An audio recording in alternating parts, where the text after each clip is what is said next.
O índice de preços ao consumidor sofre aceleração em maio. Estudantes ocupam escolas estaduais. Planos de saúde são obrigados a oferecer exames que detectam o Zika vírus. 2016 é o ano mais difícil para os comerciantes da cidade. Dia Mundial do Doador de Sangue registra queda nos números de doações. Nova regra de financiamento de partidos políticos começa a valer em São Paulo. Um dos maiores astros da NBA desiste dos Jogos Olímpicos de 2016. MASP traz exposição para relembrar a infância. Eu sou Luísa Capella. Eu sou Gabriel Weiner. Essas são as principais notícias do SPM no ar.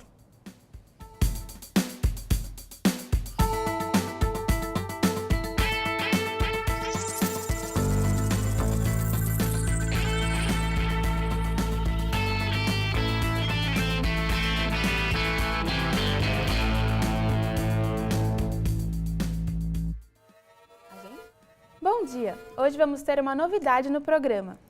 Falaremos sobre a cobertura de mídia das eleições municipais em uma conversa com a professora de jornalismo da SPM São Paulo, Cicélia Pincer. Você pode enviar a sua pergunta pelo Facebook da Agência de Jornalismo da SPM São Paulo. Ao menos 4 moradores de rua morreram por conta da onda de frio que atinge a capital há alguns dias.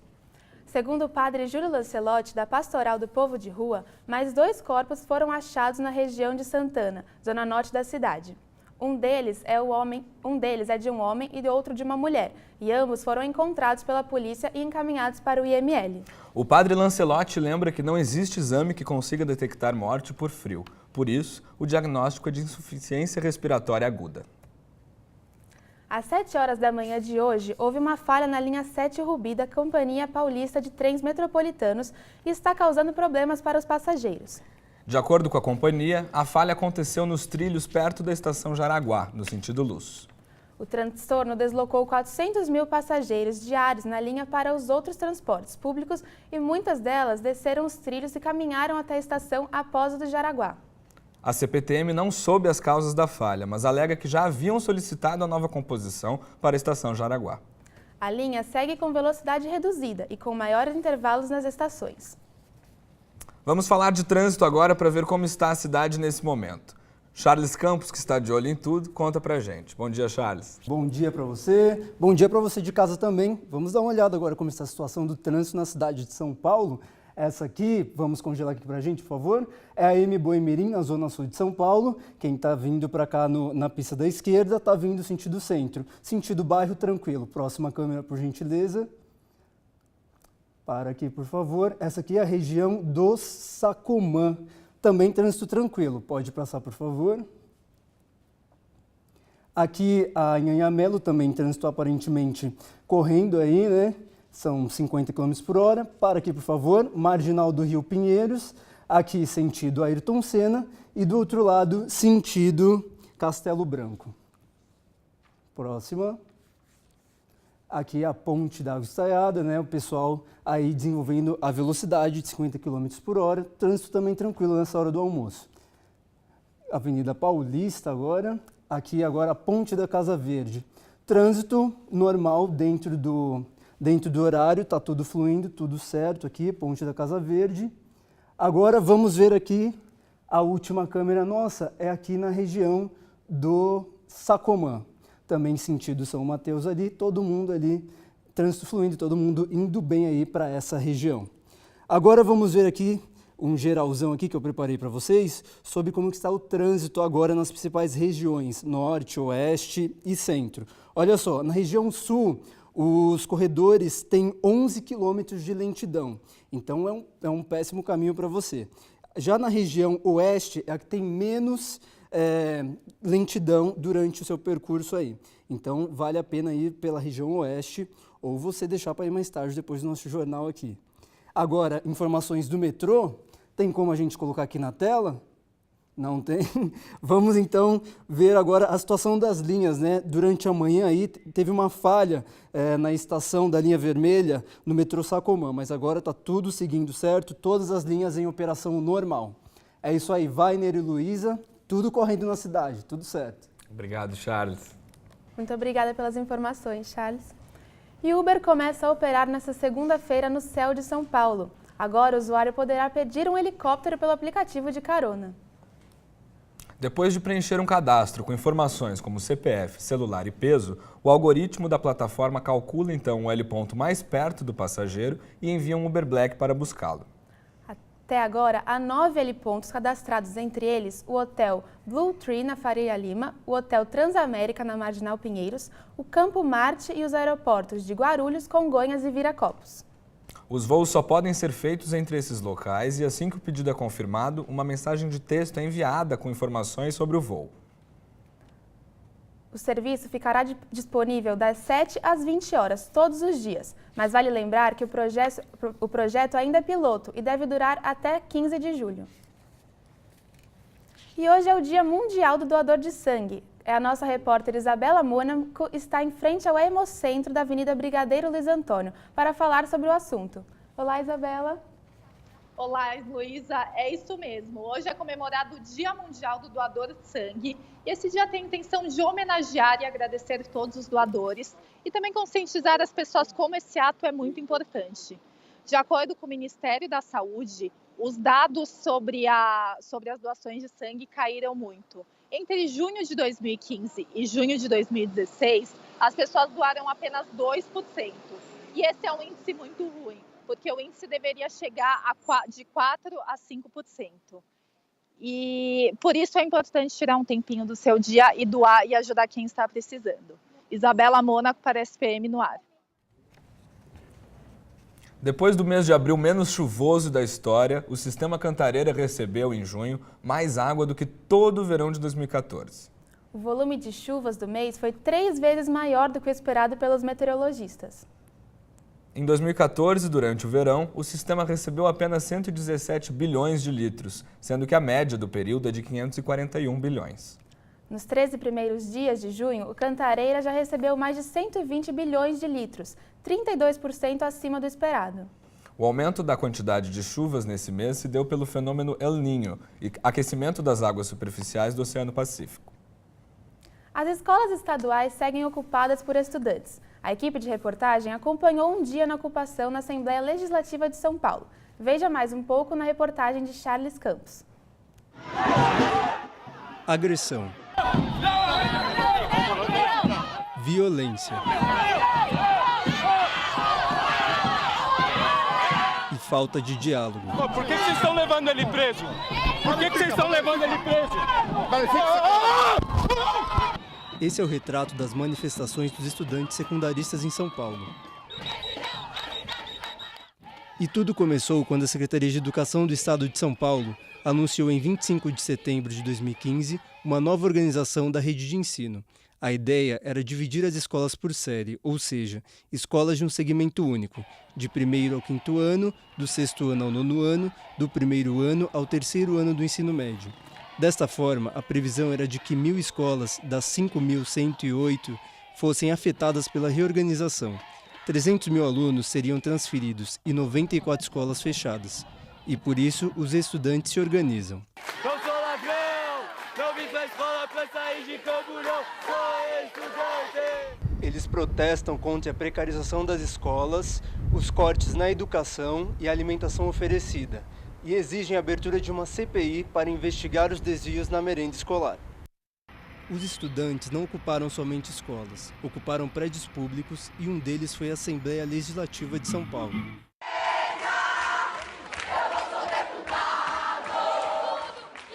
Foram 4 dias dentro do plenário e muitas vezes o clima ficou tenso. Os deputados Telhada e Antônio Olim, ex-coronel e ex-delegado de polícia, discutiram com a estudante Carol Rocha e ela recebeu voz de prisão. Vou prender essa moça. Vai me prender, deputado, por quê? Porque ela está aqui pedindo uma CPI legítima. Saiu atrás de mim, puxou meu braço, começou a falar pra mim que a gente era vândalo, não sei o que, e aconteceu tudo aquilo do vídeo, né? Inclusive ele me deu voz de prisão naquele momento. Ele esqueceu que nesse momento ele é deputado e ele não é mais coronel, ele não tem autoridade nenhuma pra me dar voz de prisão. E aí ele, ainda depois que eu saí, ele foi atrás de mim, tentando me prender de verdade, assim, foi bizarro. Lá dentro, eram cerca de 70 estudantes que ocuparam o plenário com faixas e cartazes, pedindo o início da CPI da merenda. Para expulsá-los, foi cortada a luz, a água, o ar-condicionado e os banheiros foram trancados. Nós chegamos aqui na terça-feira, daí nós entramos para ocupar. Daí tinha uns deputados da oposição que falaram assim que não ia assinar a CPI. Daí nós pedimos para eles sair, daí eles não quis sair.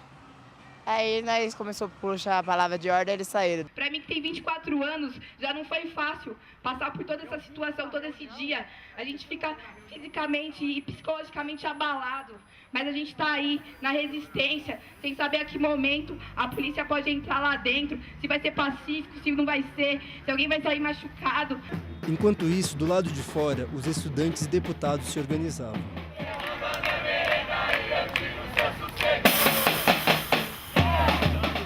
Nós estamos resistindo aqui fora em solidariedade à ocupação e resistência que a galera está lá dentro da Assembleia reivindicando uma merenda decente para os estudantes de São Paulo, reivindicando uma educação de qualidade, reivindicando o fim do sucateamento da educação no Estado. Nós sabemos que é uma luta bastante justa. O que eles estão pedindo é apenas que possa ser apurado se houve ou se não houve esse desvio e, eventualmente, se houve desvio, que possa ser responsabilizado aqueles que desviaram esse recurso e que prejudicaram a população, em especial os alunos. E mais de 15 barracas foram montadas na calçada da Assembleia.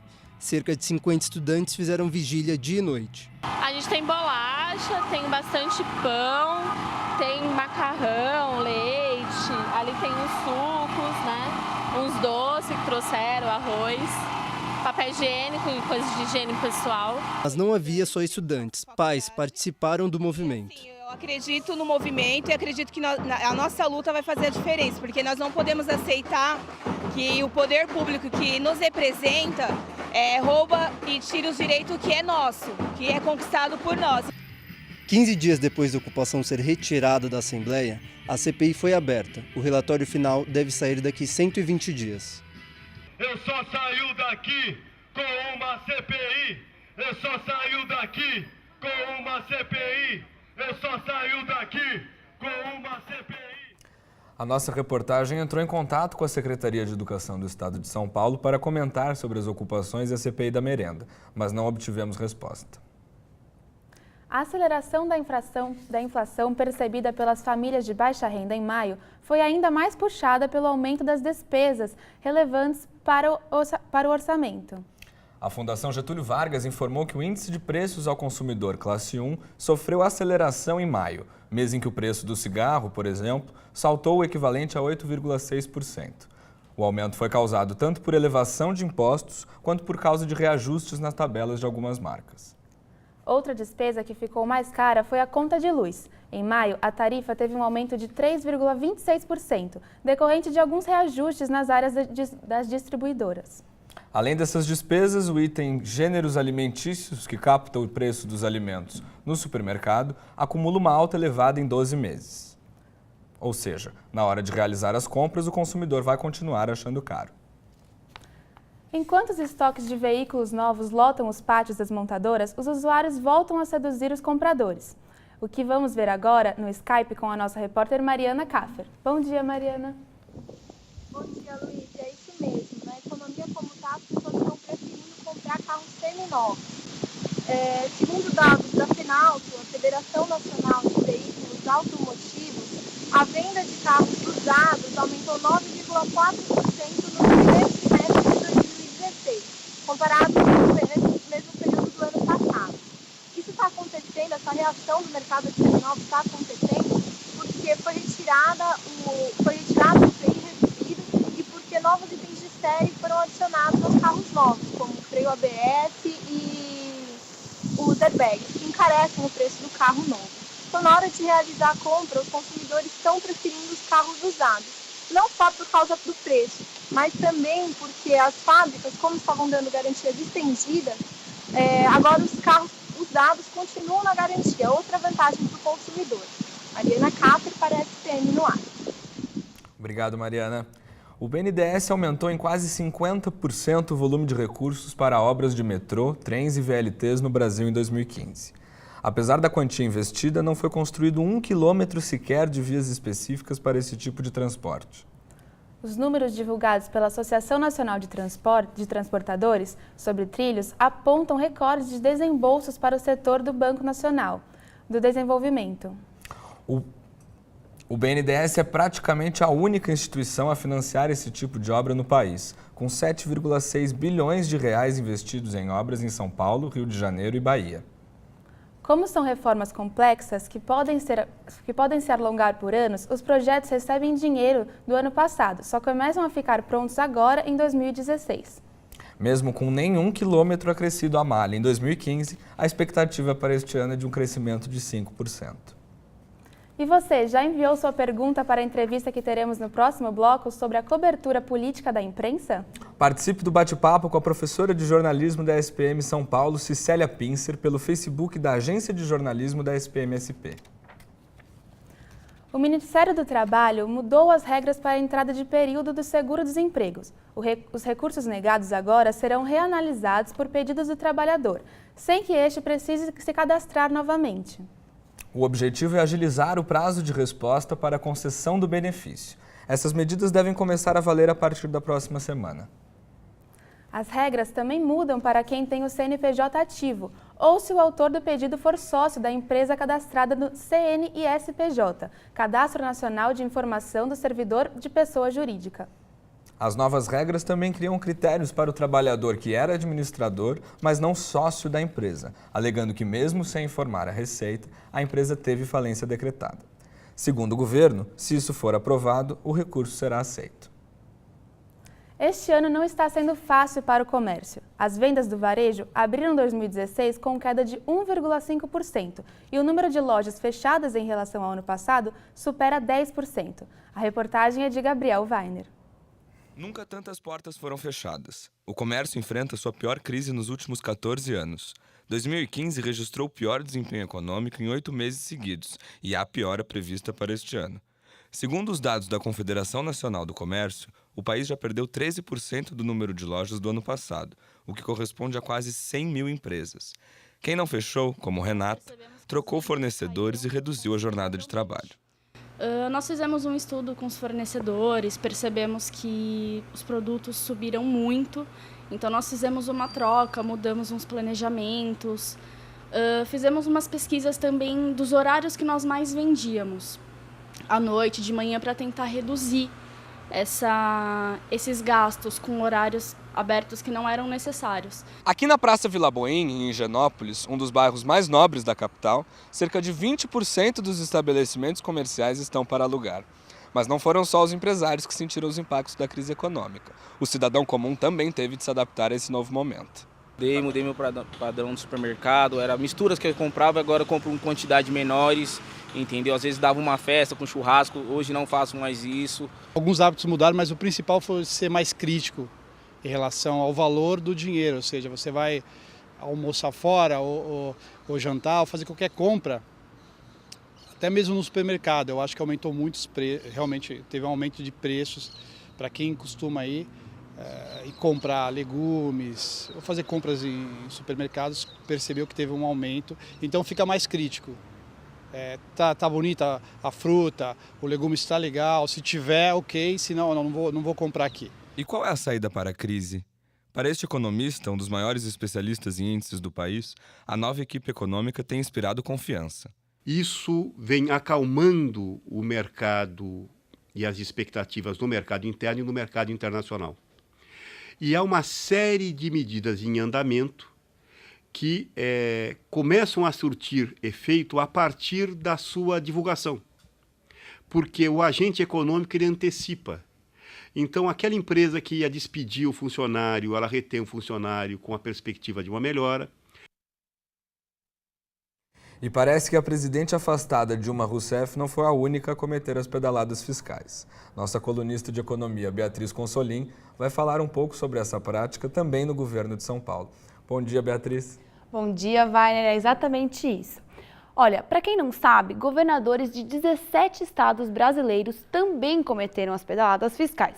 E nessa lista está o estado de São Paulo com o governador Geraldo Alckmin. Mas antes de falar mais o que está acontecendo por aqui, eu vou explicar bem rapidamente como foi com a presidente afastada, para que a gente possa relacionar e entender um pouco melhor. é o seguinte: os programas sociais do governo, como Bolsa Família, são pagos por meio de bancos públicos, a Caixa Econômica, por exemplo. Só que esses bancos precisam que o governo federal repasse o dinheiro que foi colhido nos impostos para que eles possam pagar esses programas e prosseguirem com suas contas operando normalmente. O que aconteceu? A presidente afastada Dilma não repassou esses recursos, ela atrasou as contas e os bancos tiveram que pagar os programas com o próprio dinheiro. Isso se tornou uma espécie de um empréstimo para o governo federal, que é ilegal. Ok. E eles tiveram que manter essas pendências, esses gastos extras por alguns meses. Entendido isso, aqui no estado de São Paulo, o governo estadual também precisa repassar, por meio dos impostos recolhidos, recursos para a empresa estatal do metrô. E o que aconteceu? O Geraldo Alckmin deixou de pagar 332 milhões de reais. Só que o curioso nessa história é que houve um acordo. O governo de um lado e a empresa estatal, controlada pelo mesmo governo de outro, combinaram que esse dinheiro não precisaria mais ser pago. Ou seja, o metrô reconheceu como um prejuízo, já deu baixa e não há mais obrigação do governo de pagar esse dinheiro. Ou seja, o Alckmin deu um calote e foi perdoado. Esse acordo super curioso não parou por aí. Ele tem algumas regras para o futuro também. No texto dele consta que para os próximos repasses não serão necessários mais prazos ou cronogramas e eles só acontecerão de fato se a empresa estatal estiver com dificuldades financeiras. É claro que o metrô foi perguntado sobre esse acordo, né? Afinal, quais são as vantagens de você simplesmente deixar de receber 332 milhões de reais? Em uma nota, a estatal disse que não há prejuízo na qualidade dos serviços prestados. Bom, eu acredito que só quem pode afirmar isso são os próprios cidadãos que pegam o metrô todo dia para ir para o trabalho, para ir estudar, e também aqueles que não pegam, porque a gente sabe que a nossa malha viária é extremamente limitada. E como consequência de toda essa manobra, em 2015, o investimento do metrô em manutenção caiu praticamente pela metade. Então, no ano de 2014, foram gastos 524 milhões de reais, em 2015 foi para 264. E olha só, os gastos com a ampliação da malha viária, com a extensão das linhas, diminuíram 14% nesse mesmo período. Então, de fato, parece que existe uma verdadeira blindagem em torno do nosso governador, até porque essa tolerância, essa falta de indignação com seus erros e os seus calotes estão totalmente desconexos com esse momento de protestos e de conflitos que a gente viu recentemente. E é óbvio que a grande imprensa tem um grande papel nisso tudo. A gente sabe que casos de corrupção envolvendo o próprio governador Geraldo Alckmin, como o trem-salão e as furnas, não ganham as manchetes dos jornais nem das revistas. Então, assim, a gente tem que ter muito cuidado com essa seletividade que domina esse cenário político e a gente precisa principalmente entender a quem essa seletividade beneficia. Existe um ditado muito antigo que diz que o pau que bate em Chico também bate em Francisco. Mas aí eu pergunto, será que esse ditado se aplica mesmo no país? Olha, eu sinceramente acho que não. Obrigada com vocês, apresentadores. Obrigado, Beatriz. Muito obrigada, Bia. No próximo bloco, receberemos em estúdio a professora de jornalismo da SPM São Paulo, Cicélia Pincer, para falar sobre a cobertura da imprensa nas eleições municipais de São Paulo. Você já enviou a sua pergunta? Ainda dá tempo. Você pode enviar pelo Facebook da Agência de Jornalismo da SPM-SP. E ainda, você sabia que tudo que a criança vive em seus primeiros dias interfere na sua vida adulta? Voltamos já!